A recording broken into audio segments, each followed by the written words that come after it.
عباده لكفى وسلام على عباده الذين اصطفى أما بعد أعوذ بالله من الشيطان الرجيم بسم الله الرحمن الرحيم فقد لبثت فيكم عمرا من قبله أفلا تعقلون صدق الله العظيم. بن خون کے ہمارے یاروں نہ بھول جانا، بن خون کے ہمارے یاروں نہ بھول جانا، خوشیوں میں اپنی ہم پر آنسو بہا دے جانا.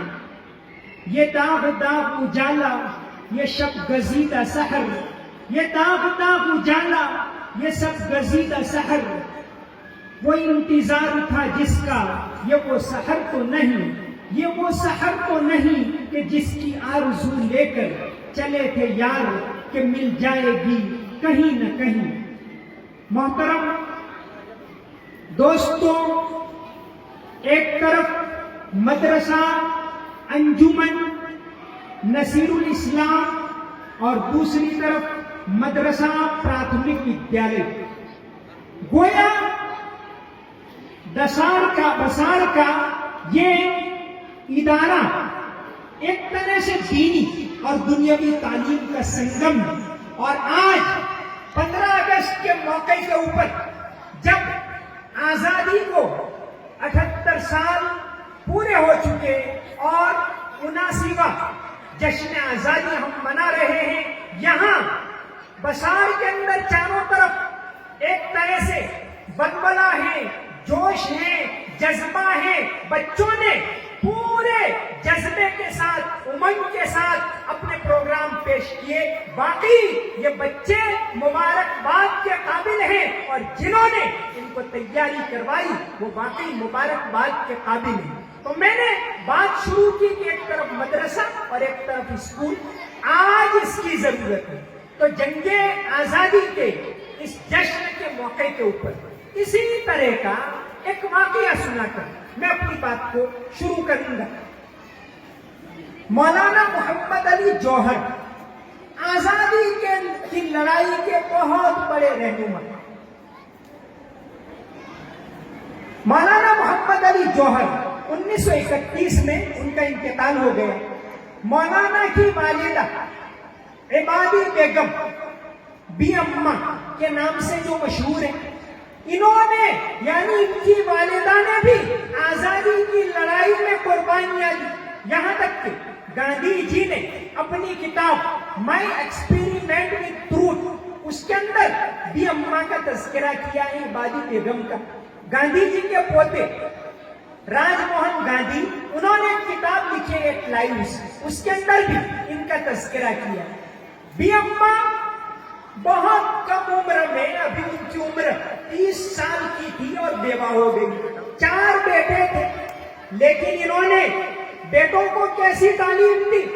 محمد علی کو تکلیفیں اٹھاتے ہوئے مولانا محمد علی ان کو بھیجا آکسفورڈ پڑھنے کے لیے.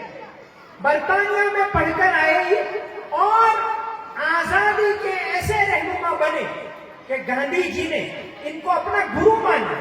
گاندھی جی نے کہا ہے کہ آزادی کا راستہ مجھے محمد علی اور شوکت علی نے دکھایا. دونوں بھائی محمد علی ایسے پڑھے لکھے تھے. یہاں آنے کے بعد پہلے تو انہوں نے رامپور میں پھر بروڈا میں نوکری کی. اس کے بعد آزادی کی لڑائی میں جڑ گئے. انہوں نے اخبار نکالا، ایک کامریڈ انگلش میں نکالتے تھے. ایسا اخبار تھا کہ اس کو پڑھنے کے لیے ہندوستان کے نہیں انگلینڈ کے بڑے بڑے افسر بھی بےتاب رہتے تھے، ایسی زبان جاننے والے. یعنی کس طرح تعلیم میں ان کو آگے بڑھائے. اور اردو میں بھی ایک اخبار نکالتے تھے ہمدرد. مولانا محمد علی جوہر آزادی کی لڑائی میں پیش تھے. ان کا دوسرا واقعہ پیش کروں. کیسے قربانیاں دی انہوں نے. ان کی والدہ عبادی بیگم نے یعنی بی اماں نے تو ان کو پالا پوسا بڑا کیا. خود بی اماں آزادی کی لڑائی میں شامل ہوئی. وہ نظم بہت مشہور ہے، بولی اماں محمد علی کی جان بیٹا خلافت پہ دے دو. بولی اماں محمد علی کی جان بیٹا خلافت پہ دے دو. ساتھ تمہارے شوکت علی بھی جان بیٹا خلافت پہ دے دو. لیکن مجھے ایک اور واقعہ سنانا ہے. مولانا محمد علی جوہر یہ پیش تھے آزادی کی لڑائی میں. 1922 میں انگریزوں نے ان کو قید کر لیا, بیجاپور کے اندر بھیج دیا. کئی مرتبہ آزادی کے لیے جیل میں گئے. تو 1922 میں یہ جیل میں گئے. مولانا کی 4 بیٹیاں, بیٹا نہیں تھا محمد علی جوہر, ان کی بیوی امجدی بیگم, باقی ان کی بھی بڑی قربانیاں رہی. 4 بیٹیوں میں جو تیسرے نمبر کی بیٹی تھی آمینہ, مولانا کو بڑی محبت تھی آمینہ سے. اتفاق یہ ہوا کہ مولانا بیجاپور جیل میں تھے اور آمینہ کو تپے دق یعنی ٹی بی کی بیماری ہو گئی. اس زمانے میں یہ لا علاج بیماری سمجھی جاتی. جب آمینہ کو یہ بیماری ہو گئی, لوگوں نے مولانا محمد علی سے کہا کہ آپ اپلیکیشن دیجئے, انگریز سرکار آپ کو ضمانت پر رہا کرے گی, آپ عیادت کر کے آؤ بیٹی. مولانا نے کہا میں اس سرکار کے سامنے کوئی درخواست نہیں رکھوں گا, میں بھیک نہیں مانگوں گا. یہ ان کا ولولہ تھا. یہاں تک کہ مولانا جیل میں تھے اور اسی بیماری میں آمینہ کا انتقال ہو گیا.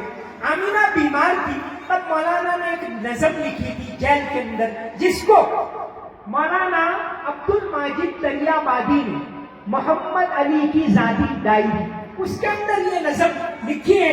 بڑی دل کو ہلا دینے والی نظم ہے. پہلا ہی شعر ہے, میں ہوں مجبور مگر اللہ تو مجبور نہیں. مولانا بڑے شاعر بھی تھے. مولانا نے نظم لکھی اپنی بیٹی کے نام آمینہ کے نام کہ میں ہوں مجبور مگر اللہ تو مجبور نہیں. تجھ سے میں دور سہی وہ تو مگر دور نہیں, تجھ سے میں دور سہی وہ تو مگر دور نہیں. اور مولانا عبد الماجد لکھتے ہیں کہ اس نظم کا جو 7واں شعر ہے وہ تو شاید مولانا نے کلیجے کے اوپر پتھر رکھ کر لکھا. مولانا نے لکھا تیری صحت ہمیں مطلوب ہے لیکن اس کو, تیری صحت ہمیں مطلوب ہے لیکن اس کو نہیں منظور, تو پھر ہم کو بھی منظور نہیں. ایسی ایسی قربانیاں دی, تب جا کر یہ ملک آزاد ہوا اور یہ قوم یہ آزادی کی لڑائی میں پیش تھی. آج اس تاریخ کو دوسروں نے تو بھلا دیا, ہم خود اس کو بھلا رہے, ہم خود اس کو نہیں پڑھ رہے, ہم خود اس کا مطالعہ نہیں کر رہے. مولانا کی بات کو ہی میں آگے بڑھاؤں. مولانا محمد علی جوہر 1930 میں جب انگریز سرکار نے بھارت کے بڑے بڑے نیتاؤں کو برطانیہ بلایا, راؤنڈ ٹیبل کانفرنس, گول میز کانفرنس, کیا ہو ہم مل کر ہندوستان کے دستور کے بارے میں باتیں کریں.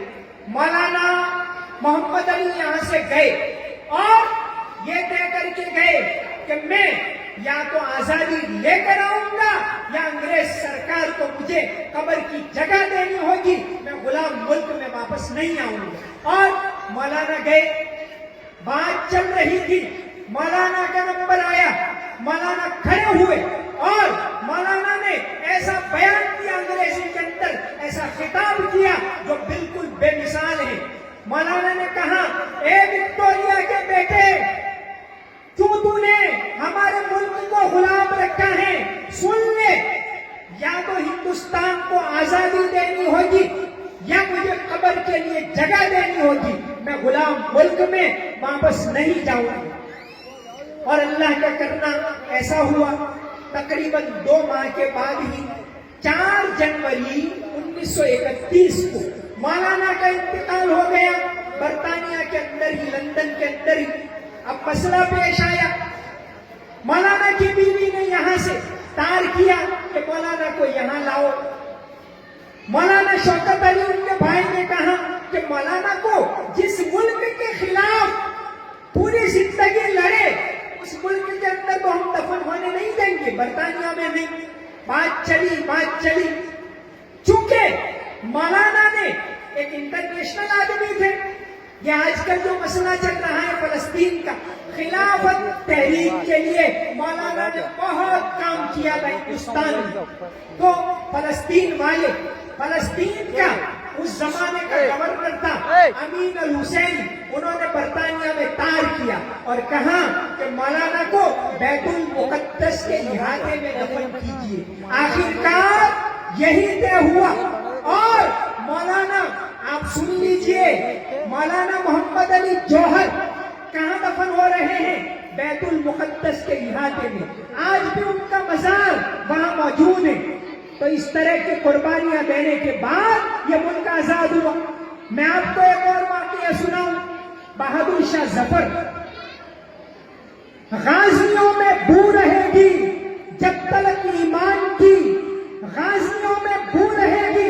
بہادر شاہ ظفر کا شعر ہے اور اس شعر کو لکھنے پر کون مجبور ہوتے ہیں؟ ویر ساورکر نے 1857 کے بارے میں جو کتاب لکھی، اس کو اختتام، اس کتاب کو ختم کرتے ہیں ساورکر.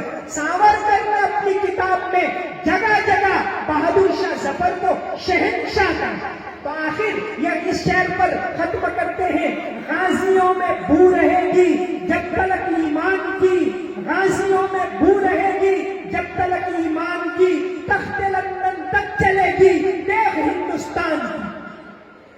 بہادر شاہ ظفر 1857 کی لڑائی کے اندر تمام نے، یہ رانی لکشمی بائی کہو، نانا صاحب کہو، بیگم حضرت محل کہو، جتنے لوگ تھے سب نے کہا کہ ہم مغل بادشاہ بہادر شاہ ظفر کو اپنا نیتا مانتے. آزادی کی لڑائی میں سب نے مل کر حصہ لیا. آپ رانی لکشمی بائی کے بارے میں تو سنتے ہیں، انہوں نے قربانی دی اور باقی اس کو یاد کرنا چاہیے. آپ کو یہ معلوم ہونا چاہیے کہ رانی لکشمی بائی کے جو توپچی تھے غلام غوث خان، اور غلام غوث خان جب شہید ہو گئے، ایک بہت بڑے آزادی کے نیتا گزرے ہیں پنڈت سندر لال، انہوں نے کتاب لکھی ہے بھارت میں انگریزی راج.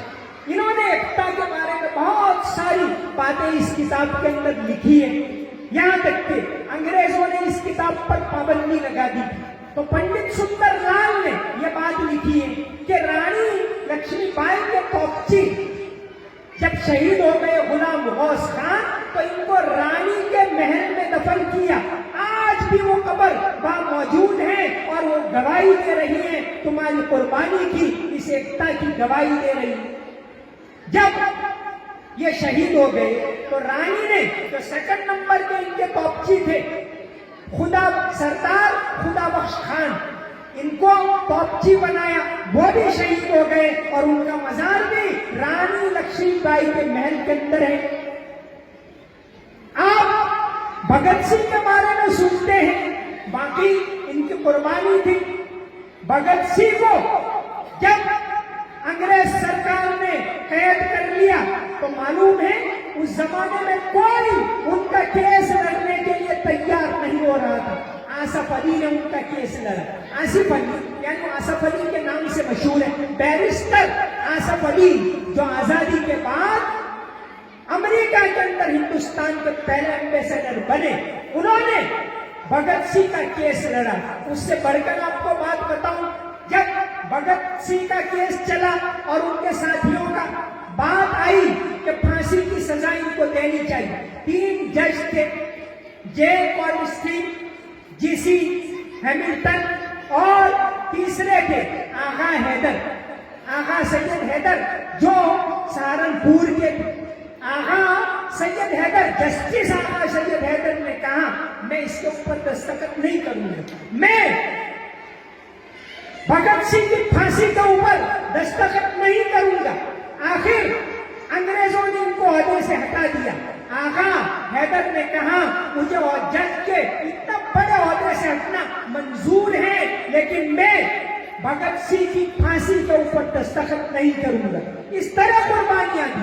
تو میں بات کر رہا تھا بہادر شاہ ظفر کی. بہادر شاہ ظفر جب ان کو قید کر لیا گیا، رانی لکشمی بائی نے آس پاس کے راجاؤں سے مدد مانگی تو ان کی مدد کے لیے سب سے پہلے اگر کوئی آئے تو باندہ کے نواب علی بہادر خان تاریخ کے اندر ہیں.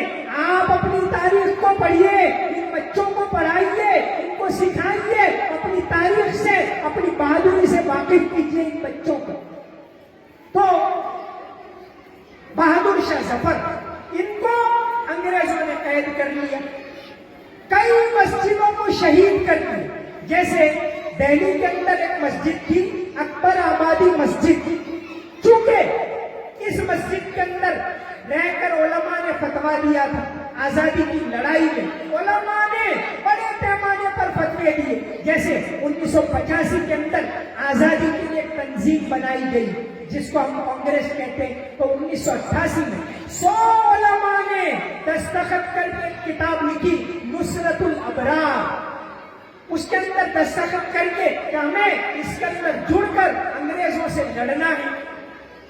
گاندھی جی نے جب نمک ستیہ گرہ کیا اس وقت یہاں ڈابیل کے اندر پڑھا رہے تھے مولانا انور شاہ کشمیری. انہوں نے فتویٰ لیا نمک ستیہ گرہ کے لیے، اور مفتی عتیق الرحمان اور مولانا حفظ الرحمان سوہاروی یہ دونوں وہ فتوے کی کتاب لے کر گئے اور گاندھی جی کے ساتھ نمک ستیہ گرہ کے اندر جڑے. الجمعیت نے جو مجاہد ملت نمبر نکالا ان کے بارے میں، مولانا حفظ الرحمان سوہاروی کے بارے میں، اس کے اندر یہ واقعہ موجود ہے. تو بہادر شاہ ظفر کو قید کر لیا گیا، اکبر آبادی مسجد کو، اس کے اوپر اور کئی مسجدوں کے اوپر بلڈوزر چلائے ان ظالم انگریزوں نے جو آج اپنے آپ کو مہذب کہتے ہیں. انہوں نے بہادر شاہ ظفر کو رنگون بھیج دیا گیا، قید کر کے رنگون کے اندر ان کو جلا وطن کر دیا گیا. رنگون کے اندر ایک چھوٹے سے کمرے کے اندر قید کر دیا گیا.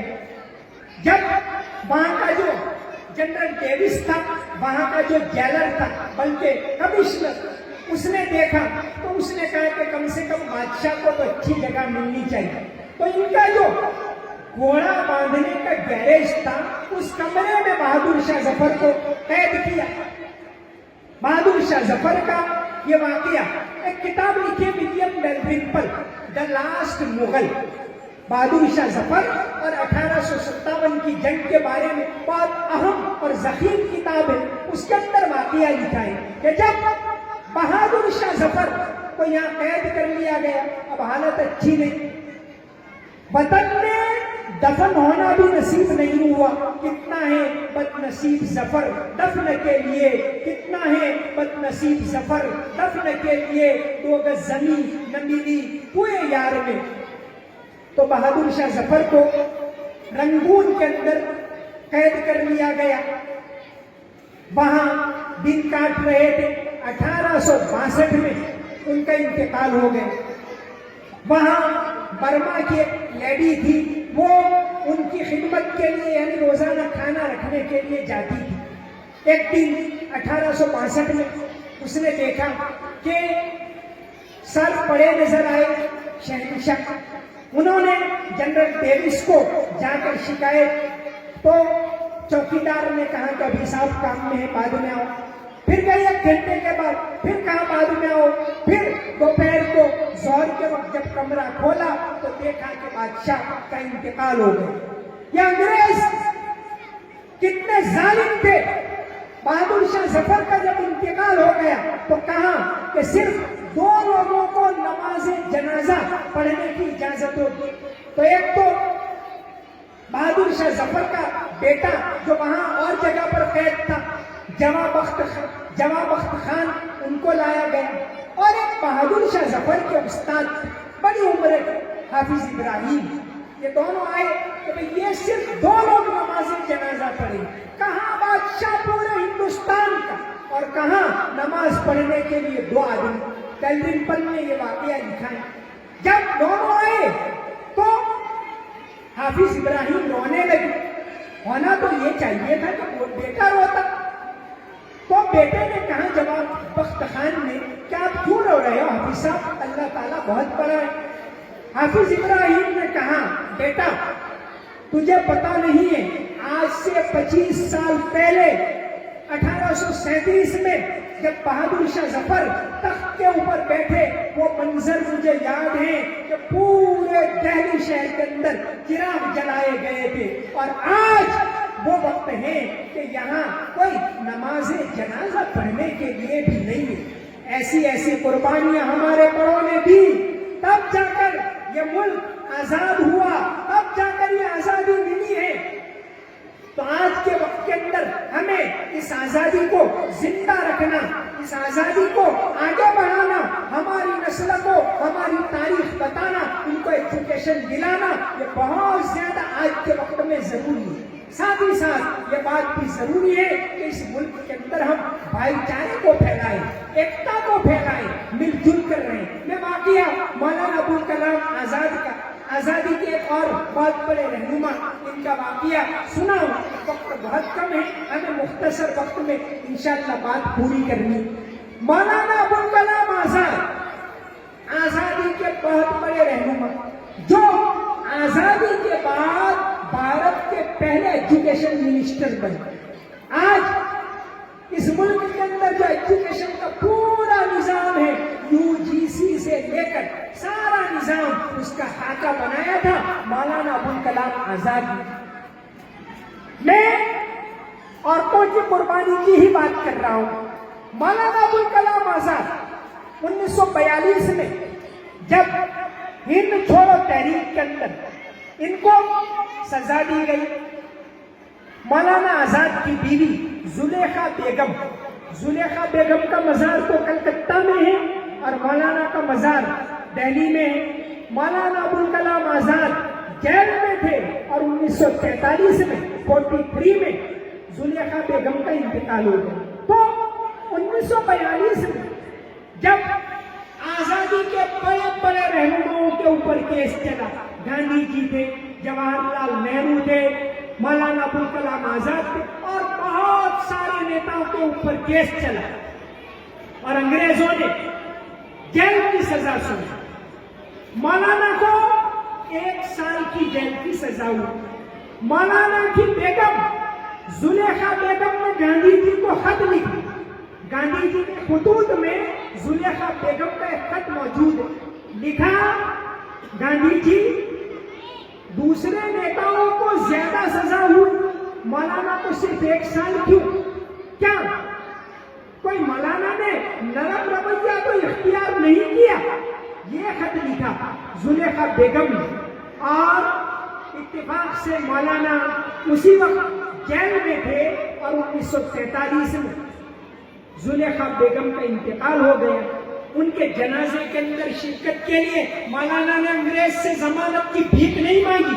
مولانا نے بھی یہی کہا کہ میں بھیک مانگنے والا نہیں ہوں۔ جب آپ رہا ہوئے اس کے بعد آپ زلیخا بیگم کے مزار کے اوپر گئے۔ تو ایسی ایسی قربانیاں ہمارے بڑوں نے دی ہیں، ایسی ایسی مثالیں ہمارے بڑوں نے پیش کی۔ ایک پوری عالیشان تاریخ ہے۔ یہ تو میں نے صرف 2-3 مثالیں بیان کی۔ ایک تھے سبھاش چندر بوس، آپ جانتے ہیں چوٹی کے نیتا تھے۔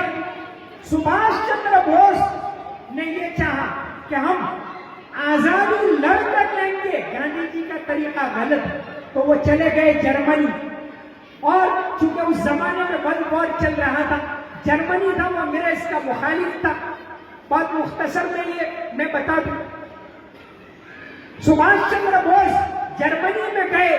جرمنی کے اندر ایک نوجوان تھا عابد حسن صفرانی، نوجوان انڈین، پڑھنے کے لیے گیا۔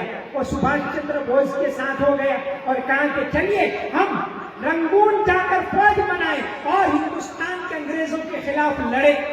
گئے دونوں ایک خفیہ سفر کر کے، لمبا 2 مہینے کا سفر کر کے رنگون آئے۔ رنگون کے اندر بہادر شاہ ظفر، رنگون کے اندر جب سبھاش چندر بوس آئے تو سب سے پہلے بہادر شاہ ظفر کے مزار کے اوپر گئے۔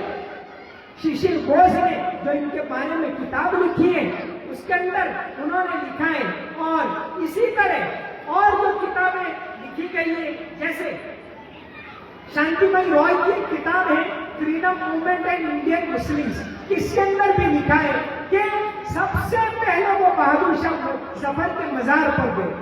انہوں نے سبھاش چندر بوس نے جو جھنڈا بنایا، ہمارا جو ترنگا ہے وہ تو بعد میں بنا، 3 رنگ والا جھنڈا تھا، لیکن اس کی فائنل ڈیزائن تو آزادی کے وقت آپ کو جاننا چاہیے، یہ ترنگا جو ہم پھہراتے ہیں اس کی فائنل ڈیزائن سوریا طیب جی نے تیار کی. ترنگے کی ڈیزائن سوریا طیب جی نے تیار کی تھی. اس سلسلے میں 2 کتابیں لکھی جا چکی ہیں کہ یہ ڈیزائن، ایک تو آندھرا پردیش کے ہیں ڈاکٹر پندورم ریڈی، انہوں نے اس پر تحقیق کی. اسی طرح ٹریور رویل، انہوں نے ایک کتاب لکھی ہے دا لاسٹ ڈیز آف راج. اس کے اندر لکھا ہے کہ ترنگا جھنڈا اس کی ڈیزائن تیار کی. اب ترنگے کے بارے میں بتا کر اپنی بات کو ختم کرنے والا ہوں. تو اس کی ڈیزائن تیار کی سوریا طیب جی نے. تو سبھاش چندر بوس آئے رنگون کے اندر، بہادر شاہ ظفر کے مزار پر گئے، اب اپنا جھنڈا تیار کرنا ہے. انہوں نے 3 کلر والا جھنڈا رکھا، لیکن بیچ کے اندر ٹیپو سلطان کا شیر رکھا. کس نے؟ انہوں نے، سبھاش چندر بوس نے. اور اس طرح یاد کیا کہ ہم یاد کرتے ہیں سب سے پہلے جنہوں نے لڑائی شروع کی ٹیپو سلطان 1799 میں شہید ہوئے، اور مزار پر گئے بہادر شاہ ظفر کے کہ جنہوں نے قربانی دی. اس طرح سب مل جل کر یہ آزادی کی لڑائی لڑے. انہوں نے فوج بنائی. سبھاش چندر بوس نے اس فوج کے کمانڈر ان چیف تھے میجر جنرل شاہنواز خان. کسی وجہ سے یہ لڑائی ناکام ہوئی. ناکام نہیں کہہ سکتے بلکہ وہی پیش خیمہ بنی. 1943 میں یہ فوج بنائی اور 47 میں ملک آزاد ہوا. لیکن 44 میں جب ان کا انتقال ہو جاتا ہے سبھاش چندر بوس کا، باقی سب کو گرفتار کیا گیا اور دہلی لایا گیا. اس میں میجر جنرل شاہنواز خان کو لایا گیا. شاہنواز خان کے اوپر کیس چلا تو ان کا کیس لڑا جواہر لال نہرو نے. نہرو ان کے وکیل بنے اور ان کو سزا ہوئی. لیکن ملک آزاد ہوا.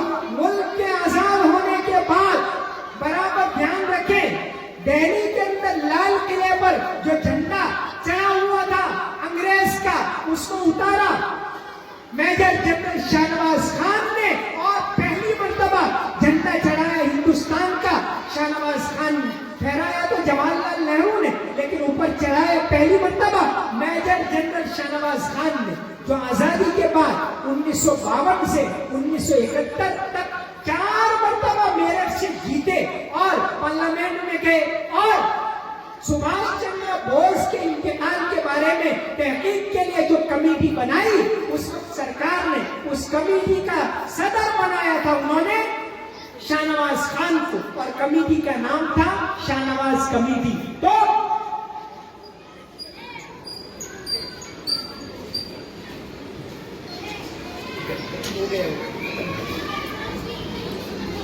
سبھاش چندر بوس کی تحقیق کے لیے کمیٹی بنائی تو اس کا صدر بنایا میجر جنرل شاہنواز خان.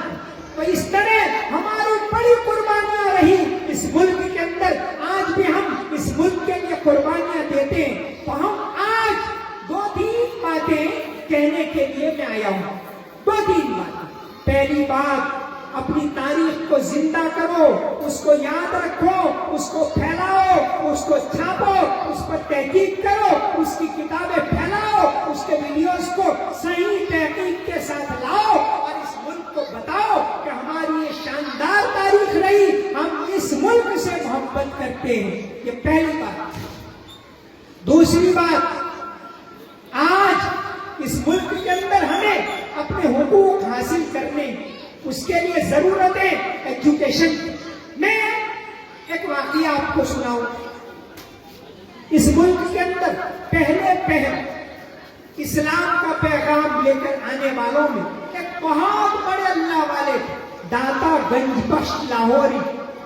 داتا گنج بخش 1072 میں ان کا انتقال ہوا، یعنی 1000 سال پہلے، اور لاہور میں دفن.